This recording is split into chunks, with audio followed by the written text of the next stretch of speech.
na may kasabay pa na luha ni inay. Tungkol na naman ang ibig sabihin ko paano mabuhay para sa iba. Tulungan sila na walang gusto papalit, lalo na kung may naaapila. At sa kabila na mga pagsubok ay napili pahalagahan ang aking mga kababayan. Imbis na isipin na sarili ka, baka na talagang malabang sa anuman na hamon ay ayaw tumanggi. Taas noo, balat puto kapag tugo kayo manggi. Mula pa noon hanggang ngayon naglay ang puro kagitingan, di mapipigilan ng alak ng puso at isipan. Kapangyarihang batay sa kaputihang loob, kahit tamaan ang kidlat kayang takunin ng kulog. Kwento na buhay ko ay mabusog, iba't ibang tema na ang tinubok. Aakitin ang mundo hanggang sa tuktok, pag ito malagyan ng mundo. Kasi hawak ko ang kinabukasan at wala ako dapat kakakutan. Kahit masaktan man at masugatan, alay ko buhay ko para sa katarungan. Ramdam ko ang aking pagkatao sa bawat tindig. May pwersa na nalilingit sa loob ng aking dibdib, na nagsisilbing liwanag sa dilim ng daigdig. Para sa bawat daba handa tumindig.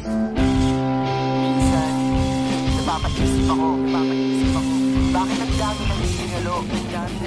Gusto mong panaginip ba to? Imbis na luwalhati, laganap ang dalamhati. Umaaraw, umuulan, ngunit walang bahaghari. Madalas ay hindi patas ang mga alituntunin. Nagbabaka sakaling tukuyin ang aking tungkulin, na ipaglaban ang karangalan ng mga taong inalipusta at alagaan ang kayamanan na hindi